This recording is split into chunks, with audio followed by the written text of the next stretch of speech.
আল্লাহর আইন চাই, এটা ইমানের মৌলিক ঘোষণা। এই ঘোষণা ছাড়া কেউ ইমানদার হতে পারবে না। প্রত্যেক ইমানের ঘোষণার সাথে এই ঘোষণা অন্তরে থাকতেই হবে যে আমি আল্লাহর আইন চাই, আল্লাহর আইনে বিশ্বাস করি, আল্লাহর আইন অন্য সবার আইনের চেয়ে উত্তম, এটা আমি মানি এবং এটা আমি মনে প্রাণে চাই।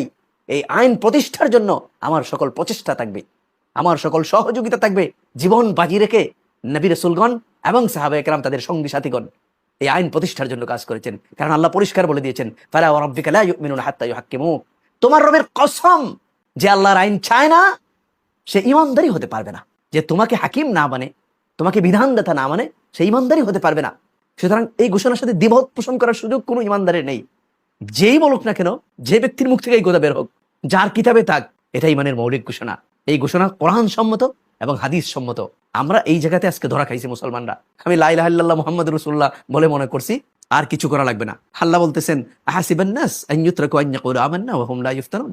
মানুষ কি মনে করেছে যে শুধু সে বলবে আমি ইমানদার, আমি ইমান আনছি, এতে আমি তাকে ছেড়ে দিব? কখনো না। শুধু লা ইলাহা ইল্লাল্লাহ মুহাম্মাদুর রাসূলুল্লাহ এই কথা বলা যথেষ্ট নয়।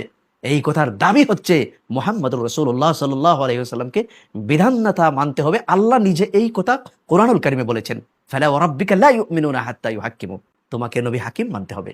আলাম তারা ইলাল্লাযীনা ইউরিদুনা আন ইয়াতাহাকামু ইলাত তাগুত।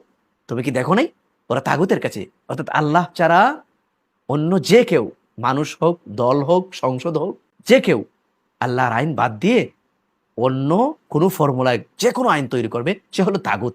তো তাগুতের কাছে কেউ যদি বিচার ফয়সালার জন্য যায়, অর্থাৎ আল্লাহর আইন বাদ দিয়ে অন্যর কোনো আইন গ্রহণ করে, অন্যের আইনে বিশ্বাস করে, তাহলে সে ইমানদার না। এটাকে অস্বীকার করা, অন্যের সকল আইন অস্বীকার করা হলো ইমানের দাবি, ইমানের প্রথম অংশ। ওয়াকাদ উমিরু আন ইয়াকফুরু বি। আল্লাহ বলতেছেন তাকে তো নির্দেশ দেওয়া হয়েছে সে আল্লাহ ছাড়া অন্য সকল আইন বিধানকে, তাগুতকে অস্বীকার করবে। এই ঘোষণা হলো কালেমার প্রথম অংশ, লা ইলাহা। এটা হলো তাগুতকে অস্বীকার করা, ফামান ইয়াকফুর বিত তাগুত। আর ইল্লাল্লাহু মুহাম্মাদুর রাসূলুল্লাহ, এটা হলো ওয়া ইউমিন বিল্লাহ।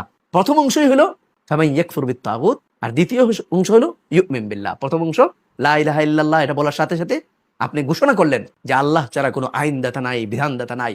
আমি মনে প্রাণে আল্লাহর আইন চাই, আল্লাহর আইনে বিশ্বাস করি।